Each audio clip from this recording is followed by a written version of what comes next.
सुबह जब पक्षाल का समय होता है, लगभग बड़े बड़े तीर्थों से लेकर संघ के मंदिरों में भीड़ देखने को मिलती है। पूजा के लिए भी तीर्थों में लाइन लगते हुए, चाहे वो शत्रुंजय हो या गिरनार हो, तीर्थों में लाइन लगती है पूजा के लिए। लेकिन रात को जब मंदिर मांगलिक होता है, वो मांगलिक करने के समय लगभग बड़े बड़े तीर्थ हो या कोई संघ के जिनालय, लगभग कोई लोग नहीं दिखते हैं। लगभग ये सौभाग्य पुजारी प्राप्त करते हैं। लेकिन एक अपवाद है चिंतामणि जैन देरासर साबरमती का। उसके अंतर्गत 6 मंदिर है और कम से कम 3000 से भी ज़्यादा संख्या में घर जुड़े हुए। लगभग इतना बड़ा संघ भारत भर में नहीं होगा। तो इस मांगलिक मंडल का जो इतिहास है वो चिंतामणि जैन देरासर, जो उसका मुख्य मंदिर है, उससे जुड़ा हुआ है। हमारे मांगलिक मंडल से उमेश भाई और चेतन भाई हमारे साथ में हैं। प्रणाम प्रणाम प्रणाम प्रणाम। उमेश भाई, चेतन भाई, कुछ प्रश्न। एक तो ये मांगलिक मंडल, ऐसा नाम भी लगभग कहीं सुनने को नहीं मिलता है, देखने को नहीं मिलता है। तो आपसे इस मांगलिक मंडल के गतिविधियों के बारे में आपसे कुछ विशेष बात करेंगे। क्या सोच के साथ और किसकी प्रेरणा से मंडल की शुरुआत हुई? 18 साल पहले जब हम हर रोज नित्य क्रम के अनुसार हम चिंतामणि पार्श्वनाथ जिनालय में दर्शन करने जाते थे जी। करीब मांगलिक के टाइम पे ही जाते थे। 8:25 8:30 मांगलिक का टाइम रहता है। 8:25 8:30 के आसपास हम सब जाते थे जी। 5-10 हमारे ऐसे, कोई एक दूसरे को पहचानता नहीं था, पर फिर भी क्या है, उस टाइम पे जाना नित्य क्रम हो गया था कि 8:25 8:30 पे चेतन भी होते थे, मैं भी होता था, एक मासू काका भी होते थे और विजय भी होते थे। ऐसे सारे कई ऐसे हमारे कल्याण मित्र वहाँ पे इकट्ठा होते थे जी। हम इकट्ठा होने के बाद एक स्तुतियाँ चालू करते थे।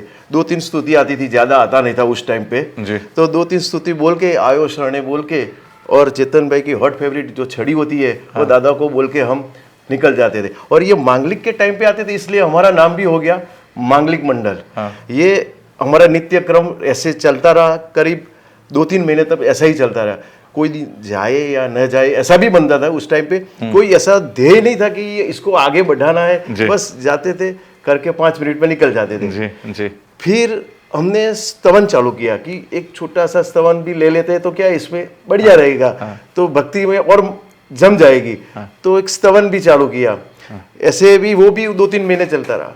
बाद में चिंतामणि पार्श्वनाथ जिनालय की वर्षगांठ आती है दिसंबर 2007 में। तो उस टाइम पे हमने, चेतन भाई की इच्छा थी, अब दादा का सब स्वामी वात्सल्य तो करते हैं पर भक्ति में तो कुछ नहीं है, तो अपने आंगी और भक्ति का एक प्रोग्राम रखते हैं और जिसको जुड़ना है वो जुड़े। तो हमने ऐसे भक्ति का एक प्रोग्राम रखा उस टाइम पे 8:30 बजे से 10 बजे तक की 1.5 घंटे की भक्ति की। किसी को कोई स्तवन भी आता नहीं था, किसी का अच्छा राग भी नहीं था, पर जो राग में आता है उसी तरह से हमने उसको आगे बढ़ाया। और प्रेरणा मूर्ति में आप बताते हो तो कई गुरु भगवंत की हमने उनसे बात की, तो उन्होंने जो भी सूचन किया हम आगे बढ़े। पर परम पूज्य आचार्य भगवान श्री रश्मि रत्न सुरेश्वर जी महाराज साहब से एक बार मुलाकात हुई।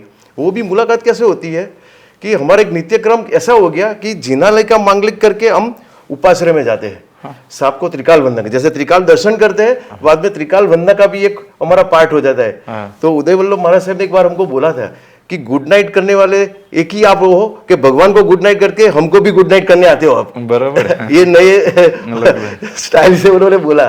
तो हम लगभग भारत में भी ऐसा कोई देखने को नहीं मिलता है कि कोई मांगलिक करने के लिए लोगों की भीड़ हो या लोगों का एक ग्रुप हो या मंडल हो।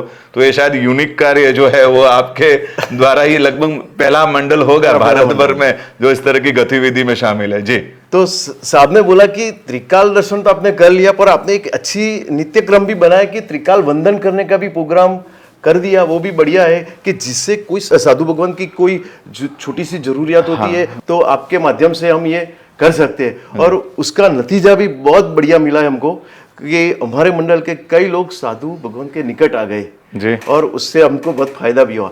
और रश्मि रत्न महाराज साहब ने हमने कि आप स्तुति बोलते हो, स्तवन बोलते हो, तो चैत्य वंदन के सूत्र भी रख दो इसके बीच में, तो क्या है एक विधि हो जाएगी और चैत्य वंदन का एक त्रिकाल दर्शन वंदन भी हो जाएगा, दर्शन भी हो जाएगा। और हमने उस दिन से करीब एक साल के बाद उनका हमारा कांटेक्ट हुआ था। आज 17 साल हो गए, 18वां साल चल रहा है।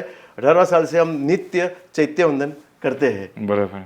कितने सदस्य हैं मंडल में और मंदिर मांगलिक के समय कितने लोग हाजिर होते हैं? अभी फिलहाल मंडल में 80 से ज्यादा सभ्य है। हैं। बहुत अच्छे। और मांगलिक के और टाइम शुरुआत में कितने थे? शुरुआत में 10 थे, 8-10। फिर जैसे भक्ति चलती गई, हाँ। किसी महात्मा ने हमको प्रेरणा की कि आप प्रार्थनाष्टक चालू कीजिए। जैना स्मरण थी, हाँ। जीवन संकटो बता, तो प्रार्थनाष्टक चालू किया। फिर किसी महात्मा ने बोला कि वंदनावली चालू कीजिए। परमात्मा के जो विशेषण वाली वंदनावली है, तो तो वो चालू किया। यार ऐसे बढ़ते गया हमारा करीब 5 मिनट से आधा घंटे का टाइम हो गया, 8 से 8:30 का। और कई बार तो 8:40 तक हम वहाँ ही होते हैं। तो ये नित्य क्रम 80 सदस्य है। 80 सदस्य है। कितने लोग मंदिर मांगलिक करते समय लगभग कितने लोग हाजिर होते हैं? हाजिर आज की डेट में गिनो तो 30 से 40 होते। बहुत बड़ी संख्या। एक समय ऐसा था कोरोना से पहले का, 100 एबव आते थे। अच्छा। 100 से ज्यादा लोग वहां पे हाजिर होते थे। हमको बोलना पड़ता था, ऊपर प्रतिक्रमण चल रहा होगा, आप धीमे से बोलना, आवाज धीमे से निकालना, ऐसा बोलना पड़ता था। आज की डेट में 30-40 से बहुत बड़ी संख्या है। फिर भी कई मंदिरों में तो पक्षाल के समय भी या पूजा के समय भी पूरे मंदिर में पूरे दिन में भी 40 लोग ना हो, ऐसे संघ ऐसे मंदिर भी जानते हैं हम। खूब धन्यवाद। शुरुआत कितने लोगों के साथ हुई और क्या क्या अनुभव हुए उसके बाद? शुरुआत करीब हम 8-10 बताया आपने जी। 8-10 से ज्यादा। फिर जैसे जैसे मेरा कोई मित्र आता है, इनका कोई मित्र आता है, दूसरे को, तो उसको जुड़ते थे कि आप भक्ति में बैठो, 5 मिनट की भक्ति है, बैठो, मजा आएगा। तो बैठने लगे। फिर उसके माध्यम से हमको ये नतीजा ये मिला कि अगर मैं अपनी बात बताऊं तो हम गुरु भगवान को आपको बताया कि हम त्रिकाल वंदन करने जाते, तो गुरु भगवान हमको कोई नियम देते कि आप ये करो, आप वो करो, आप धर्म में आगे उससे क्या हुआ, किसी को तप में आगे बढ़े, कोई ज्ञान में आगे बढ़ा। जैसे मेरे को चैत्य वंदन से आगे कुछ आता नहीं था, तो 2 प्रतिक्रमण तक निकल गए, कोई 5 प्रतिक्रमण में निकल गए। कोई तप में नहीं था तो कोई चौविहार करने, जब हम चौविहार नहीं करते थे, चौविहार करने लगे। आज कंटिन्यूसली चौविहार हो रहा है। चेतन भाई को भी ऐसा एक नियम मिला कि खाने के समय आपको बोलना नहीं है, तो उन्होंने आज तक वो नियम चालू रखा है। बहुत अच्छा। ऐसे मंडल के कई सदस्यों को छोटे बड़े ऐसे नियम मिले। और एक बार तो ऐसा हुआ कि जिन सुंदर सुरेश्वर जी महाराज साहब थे, उस टाइम पन्यास थे, तो उनकी आचार्य पदवी होने वाली थी अम्बावाड़ी संघ में। तो उन्होंने परम पूज्य आचार्य भगवान जगत चंद्र सुरेश्वर जी महाराज साहब मोहन भानु समुदाय के, तो उनको बड़ा वडील आचार्य साहब आप पधारो तो हमारे ये होगा, अच्छा रहेगा। पर साहब के मैं तो उस टाइम साहब की करीब उम्र 80-81 साल की होगी। तो उन्होंने बोला कि मैं व्हील चेयर यूज़ नहीं करता, तो आप डोली की है पर वो मैं किसी को नहीं बताना चाहता हूँ। पर साहब ने बोला कि साबरमती का मांगलिक मंडल आएगा। जिन आचार्य महाराज साहब ने चेतन भाई को फ़ोन किया कि भाई आपको आना ही है। और उनका नेचर ऐसा है कि तहत्ती, आगे कुछ बोलने का नहीं, कैसे डोली उचकेंगे, क्या जाएंगे, क्या करेंगे, कुछ नहीं। तहत्ती साहब को बोल दिया। हम सब सुबह 5 बजे जगत चंद्र सुरेश्वर महाराज साहब के पास बैठे और वहाँ से पहली बार डोली विहार कराई अम्बावाड़ी संघ में। और हमको ऐसा लगा हमारे ये शोल्डर सब हो गए। उसमें से पहला ही अनुभव था कि साहब की कैसे करवाए साहब। और साहब ने उस टाइम हमको एक हित शिक्षा दी कि अगर श्रावक अपना कर्तव्य बजाता है तो अगर आप बजाना चाहते हो तो डोली विहार एक अच्छा माध्यम है साधु का विहार करने के। जो लास्ट उम्र होती है तो आप उसमें हमको सहयोग दो। और हमको ये बात जज गई।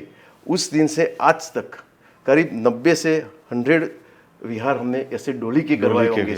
और उससे भी ज़्यादा एक छरीपाली संघ में साहब को पालड़ी से गिरनार तक का छरीपाली संघ हुआ आचार्य महाराज का। उस टाइम उनकी एज 92 या 93 होगी। उस टाइम पर हमने भी 3 दिन का 20 दिन का संघ था, 3 दिन हमने लिए थे।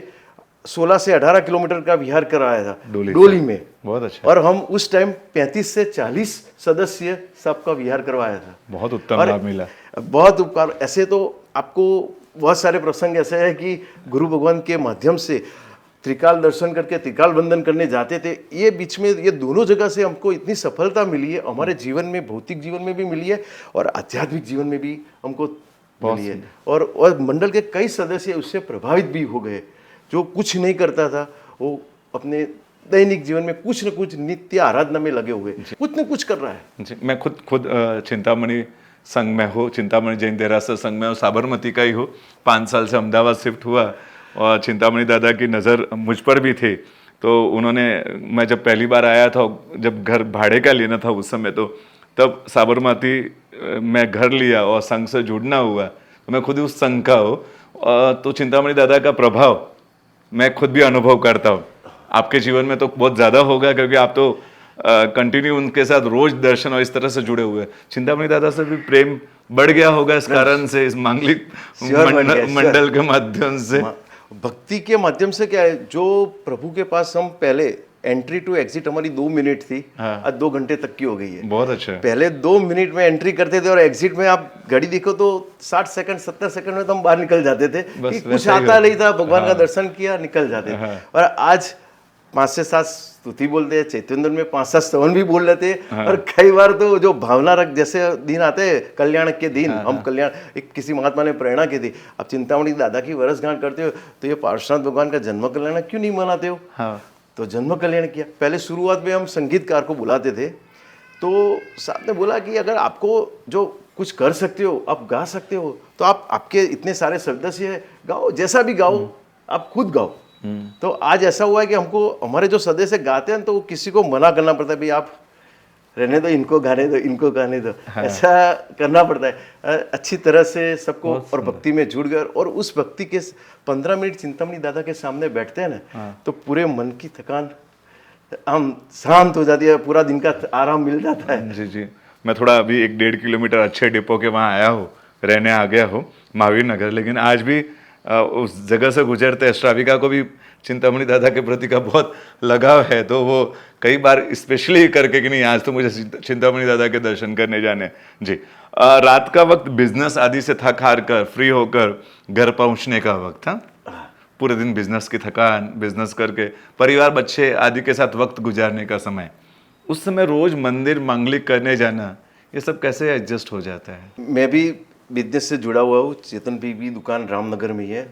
हम करीब जितने भी मंडल के सदस्य हैं, जो 8 बजे के आसपास घर के आसपास आ जाते हैं, तो वो 8 अपने घर पे अपना सामान रख के डायरेक्ट देरासर में आ जाता है और भक्ति में जुड़ जाता है। वहाँ पे बैठने से एक ऐसी ऊर्जा मिलती है कि पूरा दिन का तो थकान खत्म ही हो जाता है। परिवार वाले आपसे डिमांड नहीं करते कि आप आते हो रात को और उसमें भी आप 1-1.5 घंटे के लिए मंदिर चले जाओ? नहीं, कई बार तो ऐसा होता है कि परिवार वाले भी साथ में होते हैं हमारे। अच्छा। जब मैं 18 साल पहले हमने चालू किया था ना, तो मैं, मेरी वाइफ और बच्चा भी, इनके सब फैमिली मेंबर साथ में ही आते थे, यानी क्यों ये प्रॉब्लम ही नहीं रहता। उनको भी ये मालूम हो गया कि ये भक्ति वाले हैं, सब भक्ति करेंगे। बहुत सुंदर। खास आपके परिवार वालों को भी धन्यवाद कि एक रोज की ये जो मांगलिक करने की विधि क्रिया है, उसमें वो उनका सहयोग मिलता है। मांगलिक करने से पहले आप मंदिर में किस तरह का माहौल बनाते हैं, भक्ति आदि क्या क्या? मुझे एकदम थोड़ा सा कि आप पहले ये करते हैं, इस तरह की क्रिया करते हैं, वो थोड़ा सा एक संक्षिप्त में बता दीजिए। शुरुआत हम परमात्मा की 3 स्तुतियाँ लेते हैं, जैसे पार्श्वनाथ भगवान की कमठे धर्णेन्द्र, आदिनाथ भगवान की आदिनाम पृथ्वीनाथ, महावीर श्रीमते वीरनाथ आए, ये 3 स्तुति लेके, एक गुजराती स्तुति अपने लेते हैं, दया सिंधु, वो 2-3 स्तुति लेके बाद में हम प्रार्थनाष्टक चालू करते हैं। जेना स्मरण थी जीवन न संकट दुख, ये प्रार्थनाष्टक बहुत बढ़िया सब गाते हैं, और माहौल एकदम बढ़िया बन जाता है। जो दर्शन करने आते हैं वो भी बैठ जाते हैं। और फिर हम चैत्य वंदन चालू करते हैं। चैत्य वंदन में एक चिंतामणि स्तोत्र, तो जो पुराना है समय सुंदर महाराज साहब के लिखा हुआ, वो हम लेते, नित्य लेते। बाद में एकाध स्तवन और ले लेते कि भक्ति भी स्तवन लेते हैं और कोई प्राचीन स्तवन भी ले लेते हैं, तो उससे भी माहौल जम जाता है। और वो खत्म होने के बाद, चैत्य वंदन खत्म होने के बाद वंदनावली भी लेते थे। अभी टाइम का थोड़ा क्या, पुजारी का भी टाइम अपने को देखने का होता है, तो वंदनावली लेके शत्रुंजय जी को याद करते हैं। शत्रुंजय, उसका भी हम 2-3 स्तुतियाँ लेते हैं, और बाद में आयुष आने करके हम हमारा मांग, और फिर छड़ी पुकारते हैं। ये करीब ये 20-25 मिनट की विधि हो जाती है। बहुत अच्छा। मैं खुद भी जाकर, मैं जब कभी भी 8-8:15 बजे के आसपास दर्शन करने के लिए गया हूँ, तो मैंने मांगलिक मंडल का जो माहौल देखा है, आप थोड़ी देर के लिए ठहर जाओ वहाँ पर, ऐसी इच्छा हो जाती है। जो दर्शनार्थी आते हैं वो भी ठहरने की इच्छा होती है। ऐसा सुंदर माहौल ये लोग बनाते हैं। खास मैं सबसे कहूँगा कि एक तरह का यूनिक कार्य है कि जहाँ मांगलिक करने के साथ, मांगलिक शब्द भी कितना मांगलिक है, द्वार उद्घाटन के चढ़ावे होते हैं। हाँ, मंदिर की प्रतिष्ठा के बाद भी द्वार उद्घाटन के चढ़ावे होते हैं। नया साल होता है, दिवाली के बाद भी तो द्वार उद्घाटन के चढ़ावे होते हैं। लेकिन मांगलिक के विषय में हम सब उदासीन हैं। जिस शब्द में मांगलिक है वो जीवन में कितना मांगलिक ला सकता है। जिन शब्द में मांगलिक है तो वो मांगलिक जो करने की प्रक्रिया है, और भगवान प्रभु के शासन में कितना उत्तम शब्द दिया। मंदिर बंद करना नहीं कहते हैं, मंदिर मांगलिक करना कर रहे हैं। तो वो शब्द भी मांगलिक, वो जीवन में भी कितना मांगलिक ला सकता है। बस ये इस ग्रुप की, इस मंडल का एक आलम्बन लेना चाहिए हर संघ को, और हर जगह मांगलिक करने के लिए इस तरह से संख्या इकट्ठा हो, परमात्मा की सुंदर भक्ति करे, चैत्यवंदन करे, स्तुतियाँ करे, और परमात्मा से आखिरी बार गुड नाइट करे। इन्होंने जो शब्द कहे, भगवान को भी गुड नाइट करके फिर अगले दिन की जिंदगी की शुरुआत आखिरी बार भगवान को देखकर हुई हो, ऐसा सा सुंदर माहौल बनाए। खूब खूब धन्यवाद आपके इस कार्य के, खूब खूब अनुमोदना। बस आप इसी तरह से मांगलिक ये जो मंडल है वो कभी मांगलिक ना हो। हाँ, वो जीवन भर चलता रहे। आपके आने वाली पीढ़ी और आने वाले इस चिंतामणि जैन देरासर का जो संघ है, वो भी इसके आने वाले सदस्य जो युवान है वो भी इस कार्य को संभाले, ऐसे भगवान से प्रार्थना करते हैं। खूब खूब धन्यवाद कि आप पधारे। धन्यवाद।